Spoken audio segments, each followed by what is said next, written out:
안녕하세요. 평양 안테나입니다.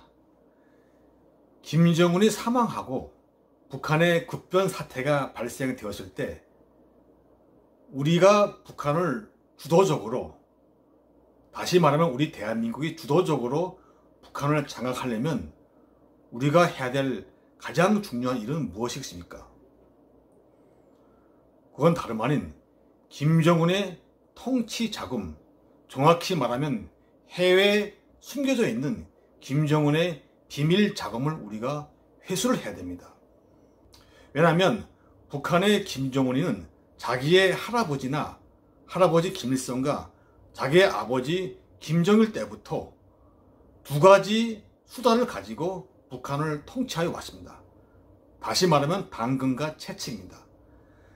자신을 반대하거나 사소한 반항심을 가진 사람들을 가차없이 공개 처형을 하거나 그의 가족들은 다시는 살아올 수 없는 정치범 수용소에 보내는 끔찍한 그런 고통을 주게 되는 것입니다. 하지만 자신에게 충성을 다하는 측근 세력, 엘리트에게는 굉장한 특별 대우를 해주고 있는 것입니다. 일명 우리가 말하는 선물 정치, 그들에게 고급 벤츠차를 선물한다거나 그들에게 스위스에서 만든 고급 시계를 선물하거나 또 굉장히 멋진 집을 선물로 주거나 등 그들에게 달콤한 그런 당근을 주어서 그들이 자신에게 충성을 다하도록 만든 것입니다. 김정은을 반대하거나 그에게 사소한 반항적인 감정을 가져서 그것이 만약 발각이 되는 경우에는 상상할 수 없는 끔찍한 결과가 돌아오기 때문입니다. 반대로 자기가 충성만 다하고 자기 일만 열심히 하면 굉장히 달콤한 그런 선물들이 자신에게 돌아오기 때문에 김정은을 반대할 이유도 없고 그에게 충성을 하거나 그런 김정은이가 무너지는 것을 원하지 않습니다. 우리는 이런 김정은의 통치 자금, 비밀 자금이 북한의 급변 사태가 발생했을 때 북한의 김여정일을 비롯한 김정은의 패밀리, 김평일과 같은 김씨 일가 집단의 손에 들어가거나 또는 극단적인 군부 세력이나 또 테러 조직에 그 자금이 들어가지 않도록 우리가 최대한 그 자금을 확보해야 됩니다. 회수해야 됩니다. 그렇다면 도대체 그 자금이 어디에서 누가 관리하고 있을까요? 저는 제가 중앙당 38호실에 근무할 당시 제가 보고 듣고 느꼈던 그런 자료와 팩트를 가지고 말씀을 드리겠습니다. 중앙당 38호실은 김정일 시대에 만들어진 조직 부서입니다. 그 전에 39호실이 존재하였고 지금도 39호실은 있습니다. 그러니까 39호실은 한마디로 김정은의 자금을, 김씨 일가의 자금을 확보하고 그 자금을 집행하는 부서입니다. 근데 그러다 보니까 너무 많은 그런 자금을 관리하는 그런 권한들이 한 부서에 집중되다 보니까 여러 가지 비리가 발생하였습니다. 그래서 과거에 제가 있을 당시 39호실 실장이 총살되었습니다. 그 사건 이후로 김정일은 자신의 자금을 집행하는 부서를 따로 만들었는데 그것이 바로 중앙당 38호실입니다. 저는 거기서 근무를 하였습니다. 그래서 저는 그 당시 김정일의 자금이 어떻게 해외에서 관리가 되는지 그 내용에 대해서 다는 아니지만 일부를 제가 알 수 있는 그런 계기가 되었던 것입니다. 역시 지금 김정은 시대에 들어서서 이 방법은 마찬가지일 겁니다. 우리가 보통 그 신문에서 그 김정은의 통치 자금, 비밀 자금이 스위스 은행에 있다고 지금 신문에 많이 나왔습니다. 또 정확한 액수까지 밝히면서 40억 불 정도가 그 은행에 있다고 합니다. 하지만 제가 북한에서 38호실에 근무할 당시에 제가 듣고 처음 했던 그런 팩트를 가지고 봤을 때 그 자료는 정확한 자료라고 볼 수는 없습니다.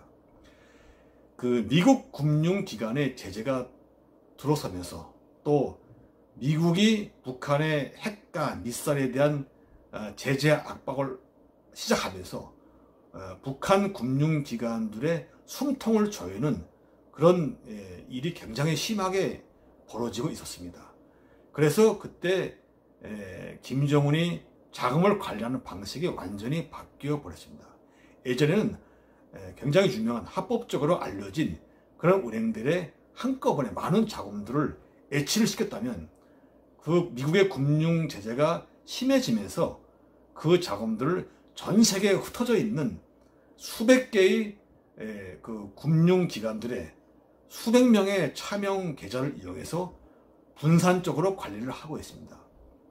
그 차명 계좌를 관리하는 사람들은 북한 국적의 사람들은 아닙니다. 전부 해외에 있는 현지 국적을 가진 사람들이 관리를 하고 있습니다.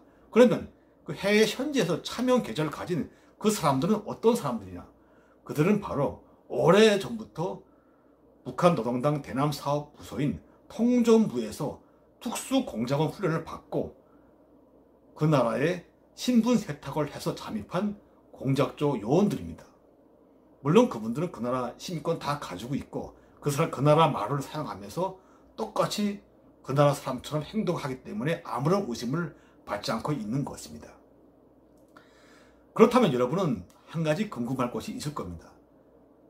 그 해외 차명 계좌를 가진 사람들이 혹시라도 마음이 바뀌어서 그 자금을 가지고 도망가면, 한마디로 먹튀하면 어떻게 될 것인지, 그런 문제가 발생했을 때 김정은이가 대비할 수 있는 그런 방안이 있었는지, 물론 있습니다. 해외에서 그 차명 계좌를 가진 사람은 차명 계좌만 가지고 있을 뿐 그 은행 어카운트에 접속을 해서 그 돈을 찾거나 그렇게 할 수가 없습니다. 왜?